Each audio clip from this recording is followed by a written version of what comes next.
Hollywood loves a pretty face, but it fears a dangerous talent. Before one was the silent driver with the scorpion on his back, and the other was the hollow-cheeked cameraman prowling the streets of Los Angeles.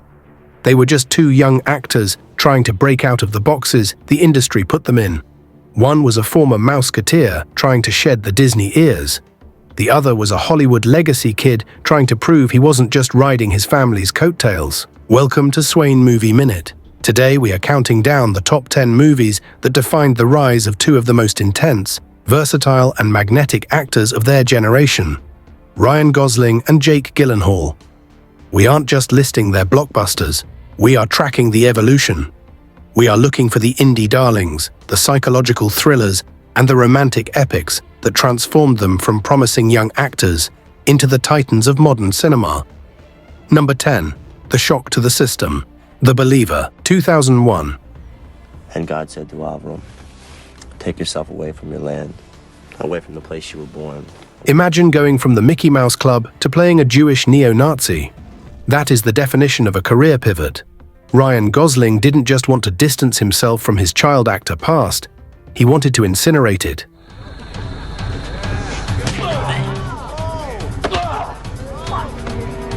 In this film, Gosling plays Danny Balint, a brilliant young Jewish man who becomes a virulent anti-Semite. It is a terrifying, contradictory, and explosive performance.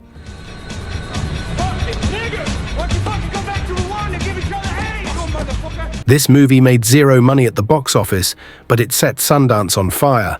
It proved that behind the boy band looks was a volatile, dangerous actor willing to touch the third rail of cinema. It was the moment critics realized Gosling wasn't looking for fame. He was looking for trouble. Number 9. The Wholesome Lead. October Sky, 1999. No, I learned the math. This is great, Miss Riley. I learned everything. The best president. While Gosling was going dark, Jake Gyllenhaal was aiming for the stars. At just 17 years old, Gyllenhaal carried this biographical drama about Homer Hickam, a coal miner's son who dreams of building rockets. 3, 2. Holy shit. Gyllenhaal was still in high school during filming. He had to fight for the role against more established teen stars, but his natural earnestness won over the director.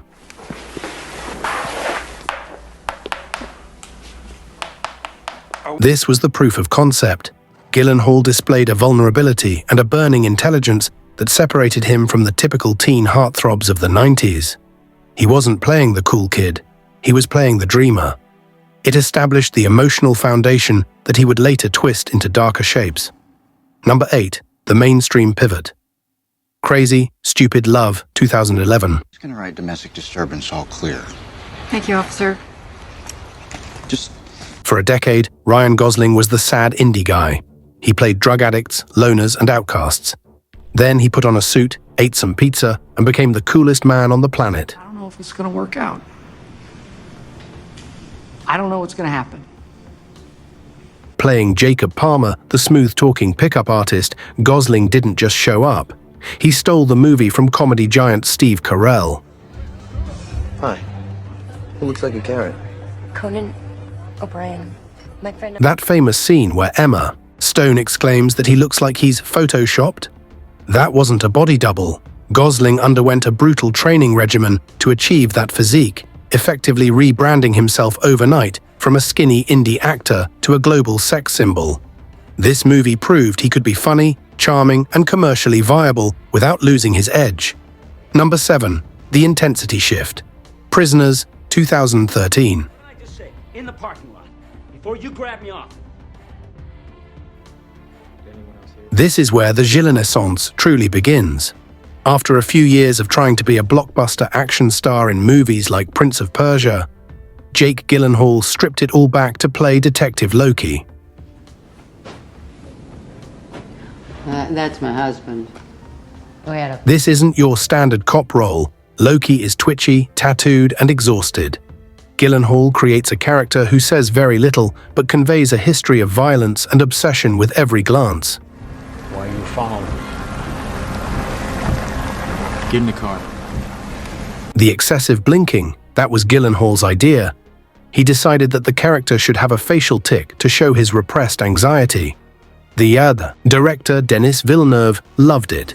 It's a masterclass in physical acting, proving Gyllenhaal could dominate a thriller without ever raising his voice. Number 6. The Critical Darling. Half Nelson, 2006. There are no weapons.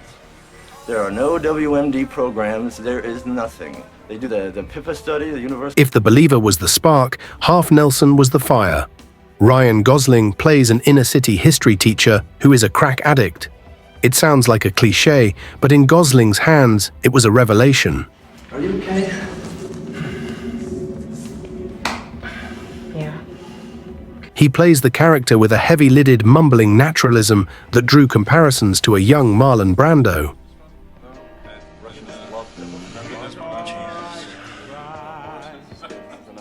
This role earned Gosling his first Academy Award nomination for Best Actor at just 26 years old.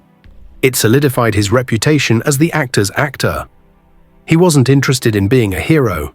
He was interested in being human, flaws and all.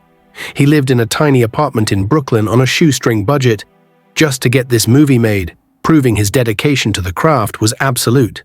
We are halfway through this cinematic showdown. If you're enjoying this deep dive into the careers of Hollywood's best, hit that like button and subscribe to Swain Movie Minute. Now let's crack the top 5. Number 5. The cult icon.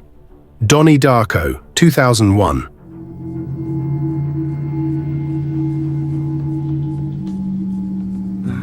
Sometimes a movie defines a generation.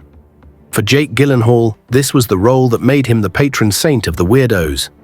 Playing a troubled teenager plagued by visions of a giant demonic rabbit, Gyllenhaal delivered a performance that was equal parts creepy and heartbreaking. The lifeline is divided into two polar extremes, fear and love. The movie was initially a flop. It was released shortly after 9/11 and buried by the studio. But Gyllenhaal's hypnotic performance found a second life on DVD. His Kubrick stare, chin down, eyes up, became iconic. Elizabeth, a little hostile there. Maybe you should be the one in therapy, then Mom and Dad can... This film gave him cool cred that most actors chase for their entire careers. It told the world that Jake Gyllenhaal wasn't afraid to get weird. Number 4. The Superstar Maker. The Notebook, 2004, Time Threes. You cannot talk about the rise of Ryan Gosling without talking about Noah Calhoun. This is the movie that put his face on bedroom walls across the globe. My letters. Finally. But here is the twist. Director Nick Cassavetes cast Gosling specifically because he thought he wasn't handsome. He told Gosling, "You're not like the other young actors out there in Hollywood. You're just a regular guy who looks a bit nuts." In another life, I could have been a bird. What do you mean? Like reincarnated. Gosling took a cheesy romance novel adaptation and treated it like Shakespeare. He built the furniture used in the film. He lived in Charleston for months. His chemistry with Rachel McAdams was so volatile, they actually screamed at each other on set, only to fall in love later. This movie gave him the box office power to do whatever he wanted for the rest of his career. Number 3. The Transformation. Nightcrawler, 2014. Upload to your FTP site and notify stations you got something for sale. Boom, boom, boom. If you want to see an actor disappear, watch Jake Gyllenhaal in Nightcrawler. He plays Lou Bloom, a coyote, of a man who films crime scenes for the local news. How much? 100,000. How much? 50,000. I need a number. Gyllenhaal lost 30 pounds for the role, transforming his face into a gaunt, hungry mask. He looks like a starving animal.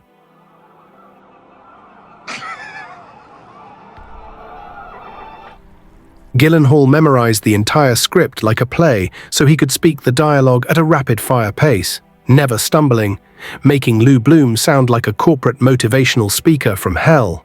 He rarely blinks in the film, a direct contrast to his role in Prisoners. This was the moment critics stopped seeing him as a movie star and started seeing him as one of the greatest living actors. Number 2. The Iconography. Drive, 2011. Okay, just tell her I'm gonna call it back, okay? Okay. Ryan Gosling, a scorpion jacket, a toothpick, a synth-pop soundtrack. In Drive, Gosling stripped away almost all his dialogue. He realized that the character was stronger in silence. He communicates entirely through the rearview mirror and subtle shifts in his posture. Smoke, that's right. Better off. There she is! This movie turned Gosling into an aesthetic. It was the perfect fusion of violence and romance. He proved that he could be an action hero without the one-liners. He made the strong, silent type cool again. Anything happens in that 5 minutes and I'm yours. No matter what. Anything. The elevator scene, where he kisses Carey Mulligan and then stomps a hitman's head in, is the perfect summary of his career. Tender, beautiful, and absolutely brutal. Number 1. The History Maker. Brokeback Mountain, 2005. Why is it frozen? Freaking cold. This is The Summit, the movie that changed the cultural conversation forever. Jake Gyllenhaal played Jack Twist with an impulsive, tragic energy that perfectly balanced Heath Ledger's stoic silence. While Ledger was the mountain, Gyllenhaal was the wind that eroded it. I might be back. The army don't get me. The "I wish I knew how to quit you" scene wasn't just a line in a script. It was a raw nerve exposed to the world. Gyllenhaal took a role that many other A-list actors were afraid to touch because they feared it would ruin their careers. Instead, it made him immortal. Time threes, it earned him his first Oscar nomination and proved that he was an actor of immense courage and emotional depth. From the Mickey Mouse Club to the neon streets of Los Angeles. From a coal mine to the Oscars. Ryan Gosling and Jake Gyllenhaal didn't just rise, they evolved. They took the hardest roads, played the strangest characters, and forced Hollywood to follow them. Heroes aren't born, they're built. And these two built themselves into legends. So I have to ask the question, in a thriller directed by David Fincher, who do you cast as the villain? The silent, calculated Ryan Gosling or the manic, obsessive Jake Gyllenhaal? Let me know in the comments below. I'm Swain, and I'll see you in the next minute.